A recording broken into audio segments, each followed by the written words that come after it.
Okay, welcome back to my channel. Today we're doing a reading vlog. This is part 2 of my reading vlog about I read the 10 best paranormal romance series according to Goodreads.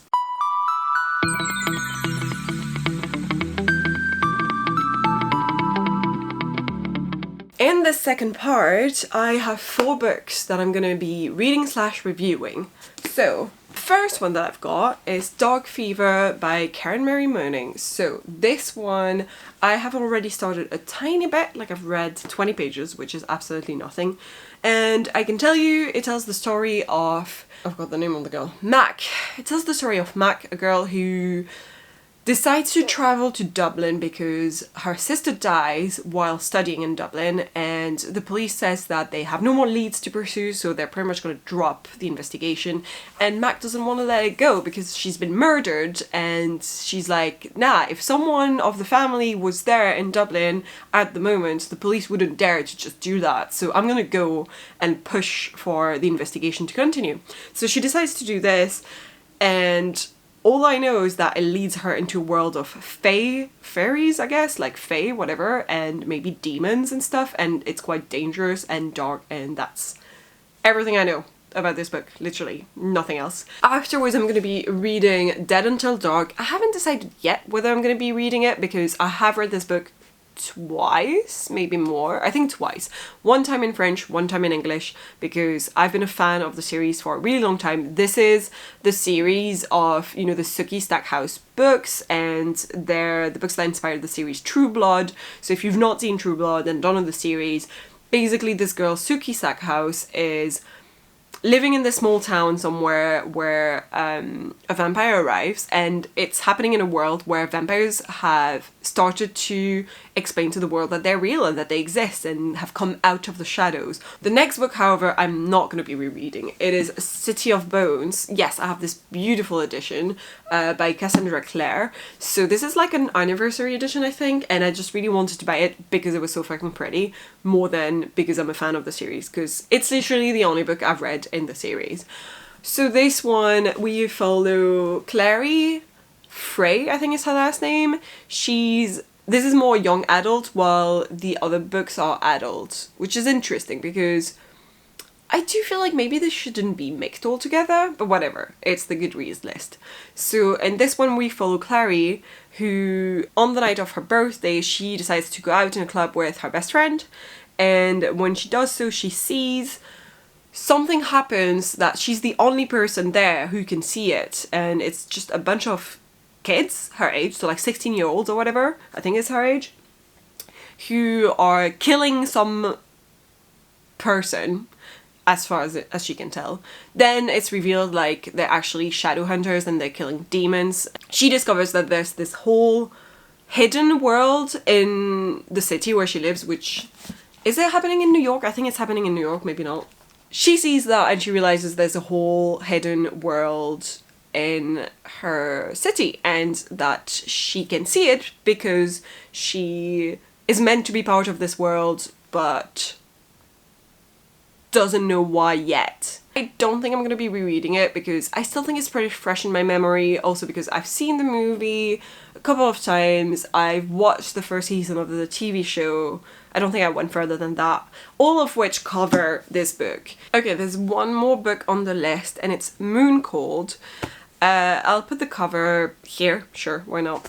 I don't own it physically yet, but I'm gonna get it. But basically I think it's got to do with werewolves. I think I've read it like a long time ago and I really just don't remember it that much, so I'm probably gonna have to reread it for this. That's all 4 books that I'm gonna be reading.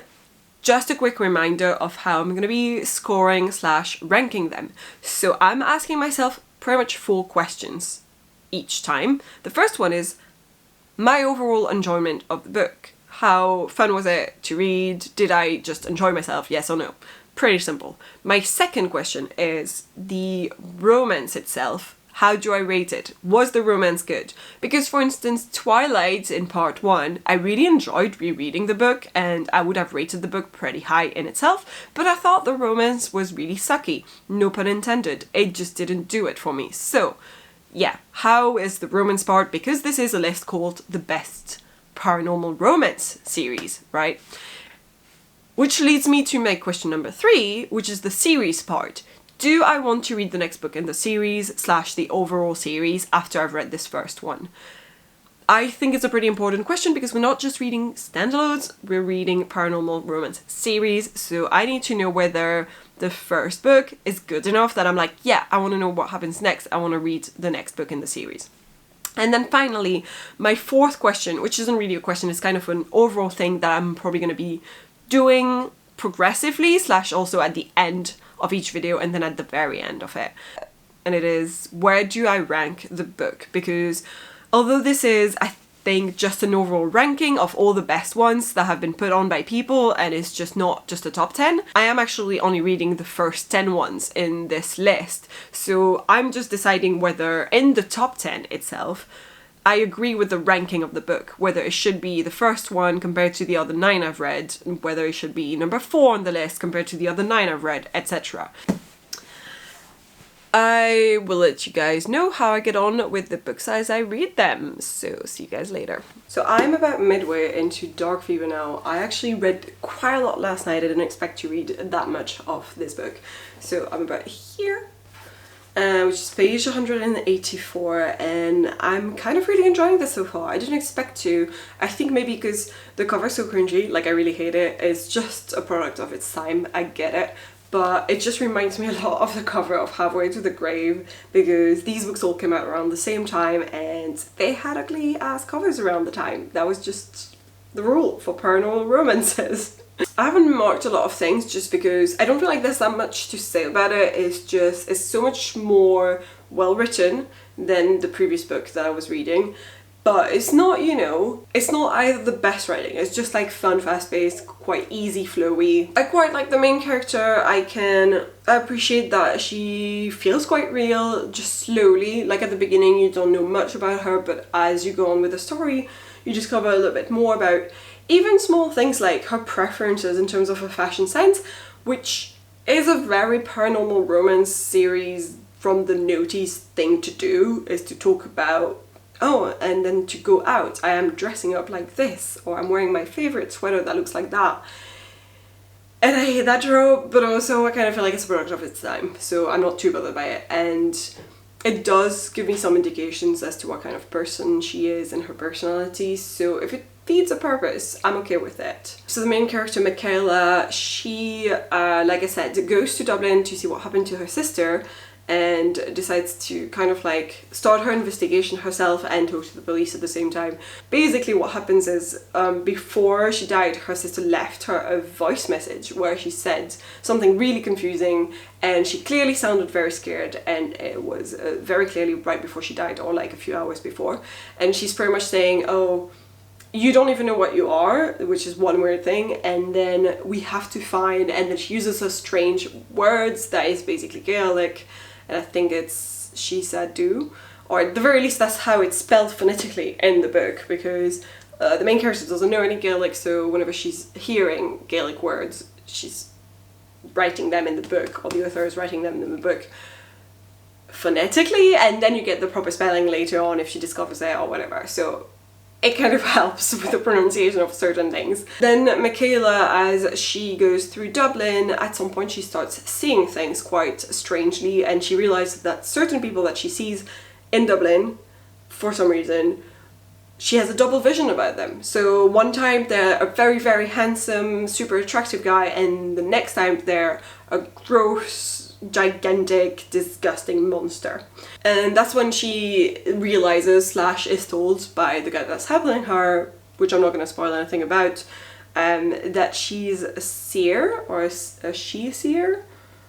I have no idea how to pronounce the Gaelic term for it, but basically she can see fae. She can see who isn't really human and who is fae, because she can see past their glamour. Glamour? I don't know. So yeah, it was a nice surprise to have something quite different, because a lot of these books have had to do with vampires, albeit very, very different types of vampires, agreed, but still.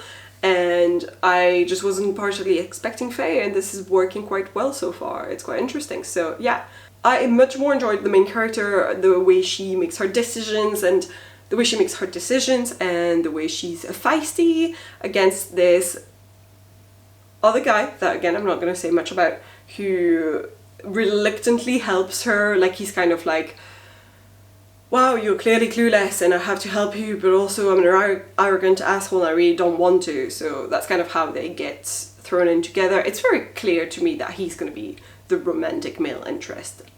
Not sure yet, but it's pretty clear. Yeah, his name is Jericho Barons, yeah. And I enjoy their dynamic because although he's kind of an arrogant asshole, he makes a lot of valid points as well. He's kind of like trying to shake her up a bit and be like, hey, if you don't stop believing in this shit, you're gonna die, which I believe he's right about.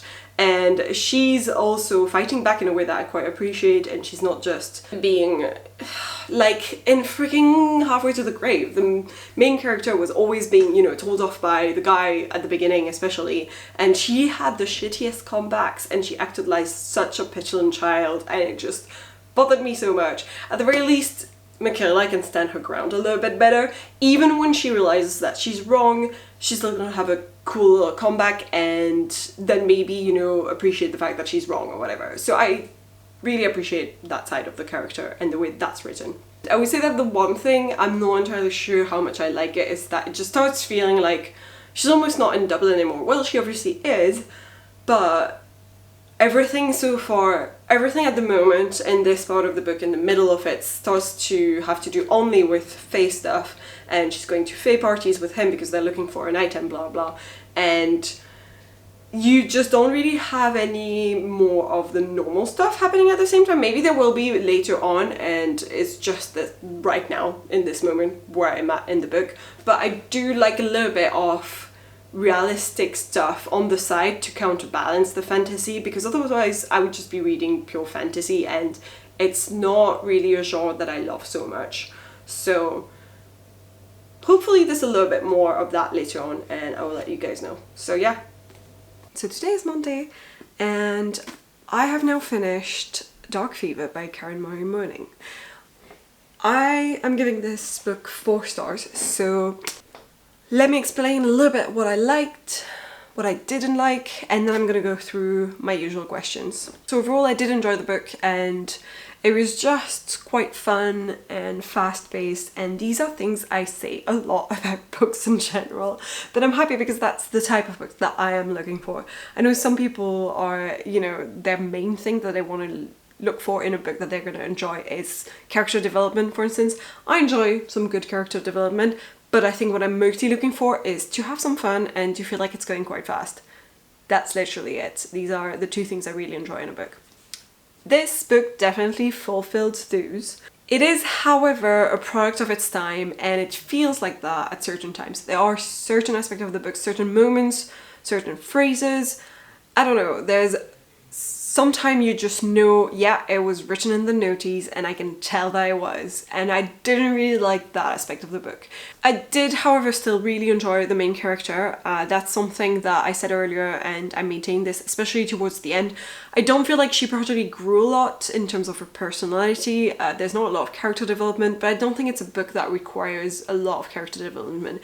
It feels more like the development that she goes through is more linked towards her kind of quest, what she's looking for, and her acceptance of this new world that she's discovering and her role in it. I was also quite annoyed by one other thing, which is that she kept foreshadowing every 5 seconds things that were going to happen later, because it was written in a way that was clearly, I'm telling you this story from the present and this happened years ago or something like that, because constantly she was saying things like, back then I was so blind to this, or since then I have learned this and that, or now I know that at the time, blah blah blah, all the time, and that kind of just irked me after a while. I was like, you can do it like once or twice, maybe at the end of a chapter or 2 to add a little bit of a cliffhanger. I don't mind that, I get it, but constantly being reminded of that, it was just a bit much. The rest I really enjoyed. I enjoyed the back and forth between her and Jericho. So the main character is Mac. So Mac and Jericho Barons, which she kind of just calls Barons, had a lot of back and forth of animosity, but kind of almost in the way that you expect future lovers to have, when it goes from kind of enemies that have to work together, two lovers type of trope. You can tell that it's going that way. But it didn't really go that way yet in this first book, and that's something I'm going to talk about soon. So let me go through my 4 questions. The first one is, did I enjoy this book? Well, I've just said so. I rated it 4 stars. I really did enjoy the book. I thought it was quite action-packed, especially towards the end. I really enjoyed the ending. It gave me quite a lot of the satisfaction that I was looking for towards the end. The way that Michaela grows into a little bit more of a badass and knows a little bit more what she's doing towards the end. Really satisfying. Really enjoyed that part. So definitely enjoyable. Second, the romance itself. That's the tricky part. There was no romance. Like, you can really tell that it's a slow burn and that she's definitely gonna get with Jericho Barons at some point. That it's gonna happen in the future books, and there's like hints of it here and there. Not much. And it's definitely one of those enemies to lovers tropes, but a slow burn one. But that's the point, it's that it didn't happen in this book. It's definitely gonna happen in the next few books. I don't know which one yet, and maybe there's gonna be, you know, some in-between lovers, like a little bit like in the Sookie Stackhouse novels, where she has different guys, but you kind of know who the endgame might be, or one of the main important ones is gonna be, and it's not like maybe Guy in book 3 or whatever.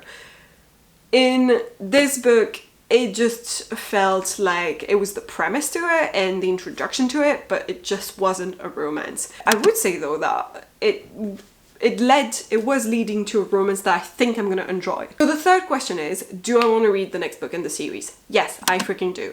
It really ended on not so much of a cliffhanger, because you have a sort of ending to part of the story, like a little bit in there. You have like a sort of mini conclusion, but you do want to know what's going to happen in the bigger scheme of things, and it's like an introductory book. It feels like she's, you know, now she's going to be into the world, and the next few books she's probably going to be way more involved into it, and you're going to have way less of her discovering everything and trying to understand everything and trying to believe everything. So a little bit like the Halfway to the Grave book, I guess. It was a little bit more like prologue than book 1. So yeah, I do think I'm gonna give this series and the overall romance hopefully a fair shot later on. So finally, this brings me to the last question, which is, where do I rate the book on this top 10 so far? I think I'm gonna leave it below Twilight for now, because there's no romance yet, and I just don't think that's fair so far. But I also feel like if I read any more books of this series, I might change my mind in my head. But for this ranking, I'm gonna try and be fair-ish, even though it's all subjective in a way, but yeah, you get the idea.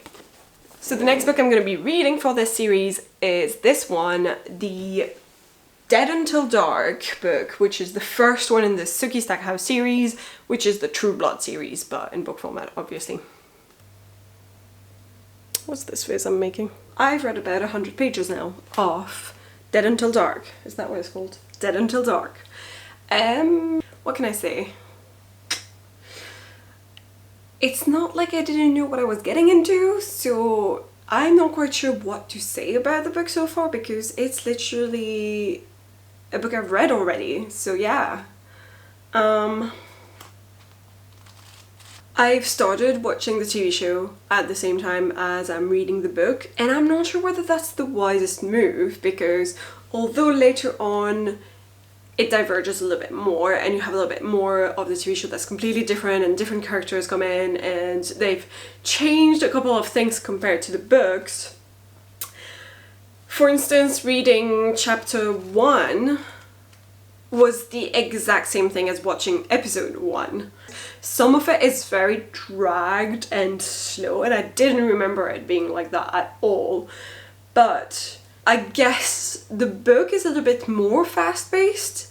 After this new vampire, Bill, has come into town and Sookie's, you know, waitressing on him, and Sookie's obviously obsessed with the vampire just because she's realizing he's the only one, aka all vampires from what I remember, who cannot hear her thoughts, which is kind of funny because it's like the opposite of Twilight.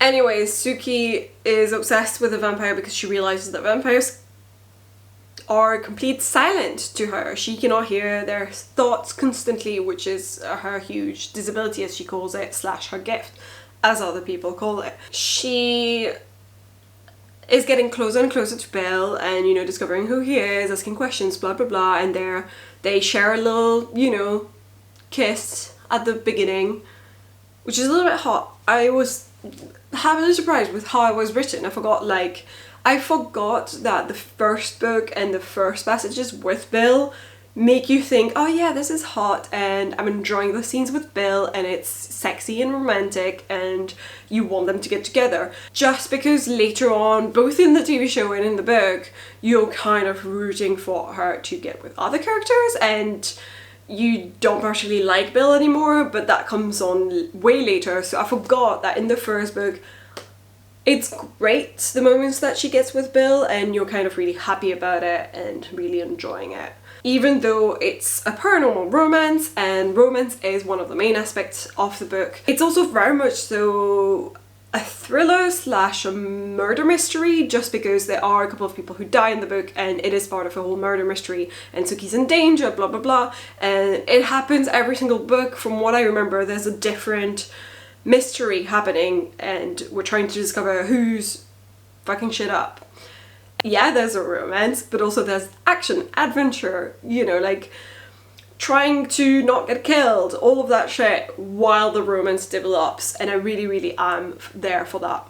I will catch up with you guys probably towards the end when I finished it or something. Okay, so I have now finished Dead Until Dark by Charlie and Harris, which is the first book in the Sookie Stackhouse series. I honestly read this super fast and just thoroughly enjoyed myself. It's not the first time I've read it, like I've said before, and already obviously knew what I was going into, but enough time had passed as well since the last time that I was able to properly enjoy rereading it. So let's go straight into it. First of all, my overall enjoyment of the book. I really, really enjoyed this book several times actually, so yeah, it just has stayed up in how I feel about this book. It kind of left me feeling with a little bit of a nostalgia vibe, and I just felt like I really wanted to plunge back into the world fully, the same way I had the first time, which was with the books and the TV show. The book remains my favourite, and I think it's just because it has this touch of humour and lightness to it that you just don't see in the TV show. Both have a little bit of grimness and are dark, and we're talking about vampires and there's loads of people dying, there's loads of blood all the time, and it's true to, you know, HBO style. And that's the universe you plunge in when you go into the TV show. But when you go into the book, you don't have as much of that grim stuff. I'm not saying it's any more polished, but it just feels lighter, and I think part of the reason why is because there are some stuff that are just so funny and lighthearted and weird in the books and just could not have been translated in the TV show. The romance itself, it's a little bit of a tougher one because the first book has a romance between Sookie and Bill, and it's the first time she meets a vampire at all. He's basically her first vampire, like, that she's met at all. And there is kind of a sweetness to their story, and clearly they love each other at the beginning, and I don't know, I really like the way that it was brought into the story, the way it was made. But I also can tell, and I could tell at the time from the very beginning, that Bill isn't going to be endgame, and that there's definitely going to be moments that on and off, and that she's eventually, potentially, going to be with other guys, and then maybe with another guy who's going to be her endgame. So yeah, because of that, it doesn't feel like it's that epic, you know, paranormal romance story where it's just about this one love story. I did really enjoy the romance in this first book. I also don't actually love Bill that much. There's several moments where he's acting super self-centered, super selfish, and puts Sookie in danger and is a danger to her himself at several points, and just did not particularly enjoy that about him.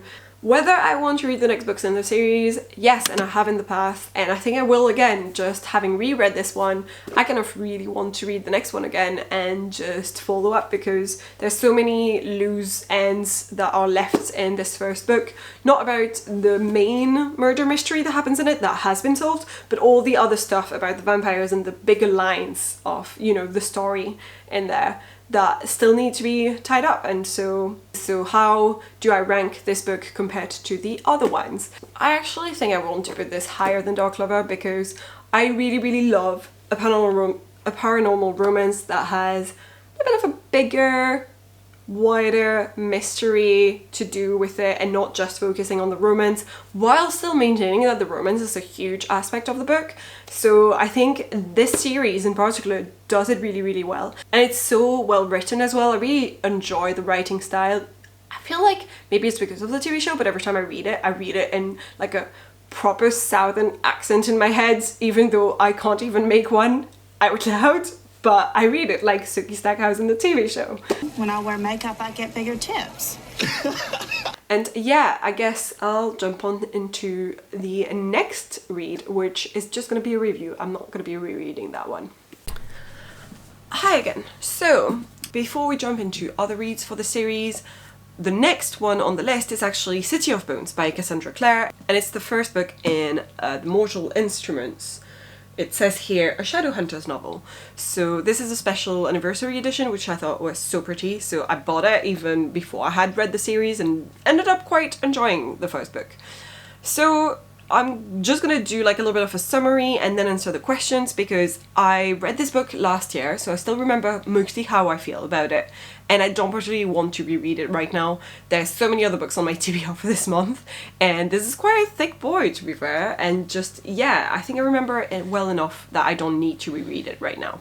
It tells the story of Clary Frey, a young girl whose birthday is coming up, and for her birthday she asks her best friend to come with her to this club and, you know, have a little bit of a wilder night than usually. And her best friend is called Simon, and he's very clearly in love with her, but she doesn't realize it. Anyway, so they go to a club and they manage to enter it, and then when she's there, she sees something strange, which is she sees a boy and some of his friends that seem about her age, so I think she's maybe like 15, 16, something like that, and she sees them kill someone and then realize it wasn't someone, it was a creature of some sort, anyway, not human. But she screams and they realize that she saw it and she's not meant to see it, and then later on she understands that it's because they're shadow hunters, which are people who can hunt and kill monsters and creatures that shouldn't be there. But obviously not all supernatural creatures that they interact with are bad, but some of them are, and are doing illegal things or whatever, and so they hunt them down and kill them. So the boy introduces himself as Jace, and obviously there's a bit of a romance going on between him and Clary, and they immediately have a lot of chemistry, although he's a little bit of an asshole sometimes. Anyway, she then understands that normal people are not meant to be able to see anything like that, and the only reason that she might be able to see it is if she herself is a shadow hunter, and it's something that is passed down in families, so like by blood. So her mom apparently has lied to her whole life, but around the same time she realizes this, her mom gets kidnapped. She takes some sort of a potion in order to lose consciousness and go into a coma, and she's kidnapped. The reason why being that she knows the location of some item that in the wrong hands could be extremely dangerous. It's part of the mortal instruments, and if the bad guys get that mortal instrument, then they can do a lot of damage or whatever. From what I remember of the book, I do remember quite enjoying it, and it was kind of strange because a lot of my friends have read it and didn't like it at all, but said that they thought the writing style wasn't great. And also another thing is loads of people have said, oh, the first one isn't as good as the rest of the series, and once you're past the first one, the rest is so much better. But to be honest, I never went past the first one. I just read the first book and was like, I'll read the second one soon, and then just never got to it. That's what I knew about the series before going in, and then once I read it, I felt like I actually quite enjoyed the writing style, but I can see how it's very different from a lot of stuff I've read. I think the way I felt about it was that it was very much more written for almost a children audience. Like, it felt like the writing style was almost more middle grade, but with topics and content that was more for young adults. For some reason, the writing style made me think a little bit of things like his Dark Materials series by Philip Pullman, and I think it's maybe just because it felt a little bit more old school, like back in the day when there wasn't such a distinction as middle grade young adults and even new adult, or like older young adult and younger young adult, you know? It felt a little bit like it was a book from that time. Yeah, the story was just quite fun and fast-paced, I think, and just overall, it just took me ages to finish it because it's a huge break, and I used to read mostly on my commute to work, and I wasn't gonna bring this with me on the fucking tube, so I just would only read it when I was home, and I didn't used to read that much while I was at home, so it took me a while to get through this book, mostly because of that, not so much because I didn't want to read it or didn't want to pick it up. So I think overall, yeah, I can actually already answer that first question then. So my overall enjoyment of the book was actually pretty high. Like, I did really enjoy reading this book. So the first question was the overall enjoyment. The second one was the romance itself. So the romance is between Clary and Jace, and in a strange way, it kind of reminded me of Twilight. Just because, compared to the movie that I had seen before I read the book, I think it gave me the same impression as the Twilight movie compared to the book, which is that the male character is seems so much more older and mature, and, you know, like, he's a badass killing monsters, or he's a monster himself, whatever. He's basically, you know, lived through some shit and acts that way in the movies. But as soon as you read the books, both in Twilight, Edward and Jace in The City of Bones felt to me so much more like kids, like petulant teenagers that were just angry at random things and throwing fits and just sounding like children, really. And I think that's how I felt about Jace in this book. So I never really got into the romance. I feel like I enjoyed the story and the action and what was happening, and, you know, all the mysteries behind, like, Clary's past and her mom and why she was hiding this and the mortal instrument stuff and all of that. I think I enjoyed more than the romance itself. So I wouldn't rate the romance very high. Do I want to read the next book in the series? Frankly, yes and no. Yes, because I did at the time buy on my Kindle, I think, the second book, thinking, oh, I'll give it a shot, and it was quite cheap, and I did want to continue reading the series. I was like, I'm invested now, I want to know what's going to happen next, and it could be quite fun. So yeah, I wanted to, but then I never got to it, and it's been a while now, and I don't particularly want to anymore. So clearly it's been, you know, sometime since I've read the first book, and I never got into the second one, and I might still give it a chance one day, but it's not up there on, you know, my priority list of books that I want to read. Where do I place the book in the top 10 overall? I'm not sure whether I should answer this now or maybe at the end of this vlog, which involves one more book, so maybe I'll do that then. But very quickly, I think I would put City of Bones under Twilight. That's it. I think that's long enough of a segment for this book. I've already been filming for 15 minutes now, so I'm gonna stop, and yeah, I'm gonna move on to the next book, which is Mooncold. And I haven't moved because I have in my hand my phone, which is pretty much my Kindle. I'm also waiting for the physical copy of Mooncold to arrive, so in the meantime I have to read it on my Kindle, but then once it arrives I'll continue reading it in physical format. So I have started this book actually already, so that's why I was like, I need to film this segment about City of Bones so then I can dive into Mooncold. So Mooncold is a Mercy Thompson book, and it is written by Patricia Briggs.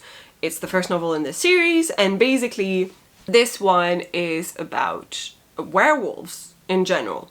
Our main character, Mercy Thompson, is a mechanic, and she's also a shifter that shifts into a coyote, and I think that's all she can do, but she is a different type of shifter. I can't remember what she's calling it. I think she calls it a walker or something, and it's basically, she uses more like witchy type of magic in order to shift, while werewolves and other types of shifters tend to find the process painful because it's not so much witchy vibes or whatever, it's more like actual animalistic things that are happening. I don't know. I have reached page 177 out of 308. I'm at chapter 10, and I'm really enjoying it so far. So we follow this girl, Mercy, who's the mechanic, and she's working in her garage when a kid shows up, and she clearly can sense that, because she has like a high sense of smell and hearing and all of that, her senses are like enhanced. And she can tell immediately that he's a werewolf, and quite a new one at that. So she's a little bit wary, but she accepts the kid's offer to come and work for a little bit of cash because he's kind of lost and doesn't know what to do, and he's clearly escaped some situation.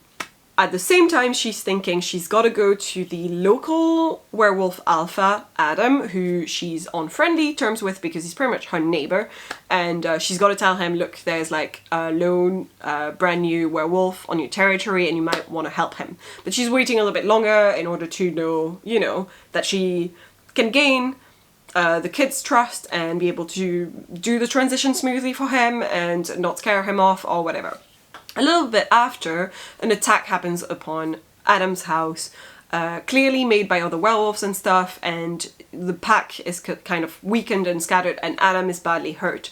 So Mercy has no choice but to take him with her to her adoptive family, which were werewolves, which is how she knows so much about werewolves in general and how they operate and everything. So she's got to take him with her there because that's the only place she's going to find a werewolf that's like strong enough to help Adam keep his wolf in check, because otherwise he might, you know, randomly attack her or people while he's healing because he's so badly wounded. So she needs someone who's got like a strong will and mind in order to dominate him and make sure he doesn't fuck up. Essentially, they're going on this little investigation, and after helping Adam, they also have to figure out where his daughter is because she was kidnapped, and this attack was obviously made by someone who wants to hurt him and his pack and do something bad. So who is it? Why did they do it? Were some people of his pack involved? And all of that kind of shit. So it turns into a bit of an investigation, and yeah, that's where we are. There's also vampires and fays and stuff like that, and I think the fae people have been exposed to the real world a little bit like in the Sookie Stackhouse novels, where they've been uncovered as real by people and, you know, exist in society now. But the rest of the supernatural community hasn't done that step yet. And yeah, so far I'm really enjoying it. I'm thinking I'm probably going to read it quite fast, and that it really does remind me of the Sookie Stackhouse novels in a really good way, because I do enjoy the main character. She's quite feisty and badass. She doesn't let, you know, the whole werewolf thing dominate her or whatever, because they love like power games and all that shit. I can't stand a love story where the guy is like over controlling and everything. And I feel like clearly her and Adam are gonna have a thing, although her ex is in the story as well, and it's like all muddled up and interesting. But there's definitely, for me, I think the main love story that's going to be part of the series is probably going to be Mercy and Adam, and I'm really hopeful that it will be, because I love the chemistry between those two.